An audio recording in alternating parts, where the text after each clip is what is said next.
Hello everyone guys welcome back to my new blog. नयाँ ब्लगमा स्वागत छ तपाईहरुलाई। आज चाहिँ हामी हाम्रो घर वरपरको रुखहरू काट्न गइरहेको छौं अनि यहाँ आउँदै आगो पनि लगाउँछौं। छ्याक्क सफा गर्न पर्यो यहाँ। अनि यो रुख चाहिँ हामी काट्नेवाला छौं।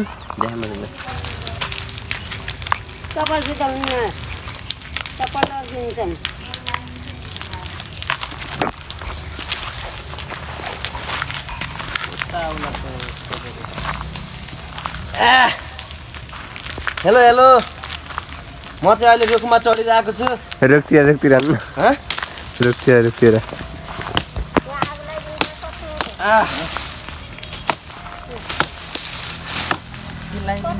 सो गाइज अहिले चाहिँ म रुखमा छु, रुखमा जाँदैछु, चढ्दैछु। ए टी सर्ट चाहिँ यो त काँडाले गोप्दो रहेछ। मेरो 1.5 लाखको टी सर्ट बिग्रिनु भयो।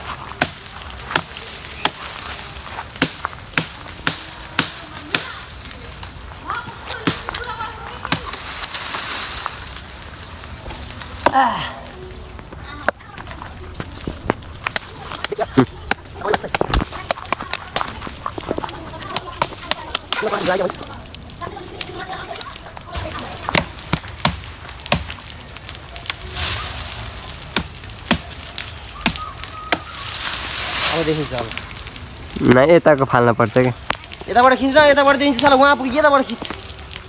आइज त सो गाइज म चाहिँ यहाँ काट्दैछु। हात गल्यो मेरो। कम्तीमा पनि यो रुख 100 फिट भन्दा अग्लो छ। 100 फिट भन्दा अग्लो रुखमा चढेर यहाँबाट सगरमाथाको चुचुरो देखि भ्या उतातिर बुझिस्। हजुर आन्टी के भन्नुभयो? किन कराउनु भयो? यहाँ मेरो भिडियोमा कराएको आयो भने मैले जानेन आन्टीहरूलाई। अहिले मनिषको आन्टीहरू उहाँ कराहन्।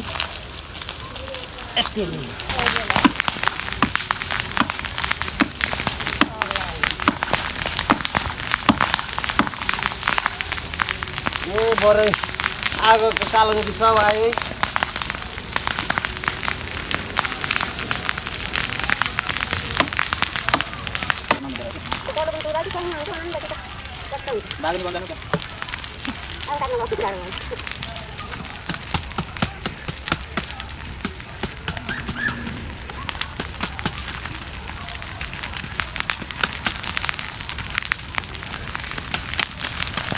झन् क्या आगो त आगोकै दुन के हो?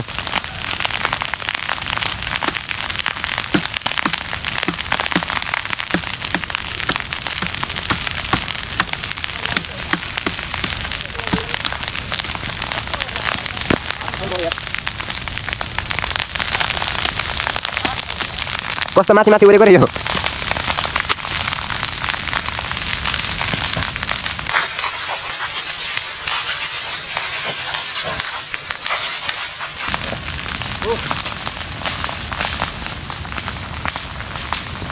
आइज त के भन्नु, रुखहरू काटेर सकिसक्यो। पसिनाले खोलबल भइसक्यो। म थाकिसक्यो। म स्टामिना मेरो पुरै लस भइसक्यो। लगभग सगरमाथाको यता देखेको यता सगरमाथाको हाइट बराबरको उचाइ चढेर झरिसकेँ म। यो हाइट चढ्न मान्छेहरूलाई 1-2-3 महिना लाग्छ। म चाहिँ 1-2-4-5 मिनटमा चढेर। यो बजेको घर कहाँ तपाईँको? कहाँदेखि आउँदै हुनुहुन्छ तपाईँ? उताबाट। यो बजाइ पनि यस्तो दुःख गरिरहनु भएको छ आउने बनाउनलाई। आगो एकदमै ठुलो मात्रामा फैलिएको छ। अब उस्तै परि अमेजन जङ्गलसम्म पुग्ने सम्भावना देखिएको। त्यो गाइस देख्न सक्नुहुन्छ कति खतरा आगो बलिरहेको छ यहाँ चाहिँ।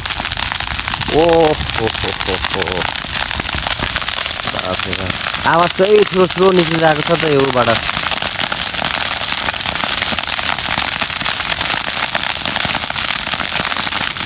Oh my God.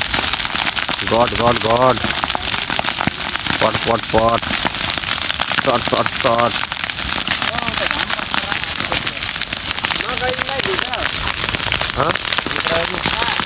जान त यहाँ चाहिँ हाम्रो एकजना साहसी युवक भित्र जान्छु भन्दै हुनुहुन्छ।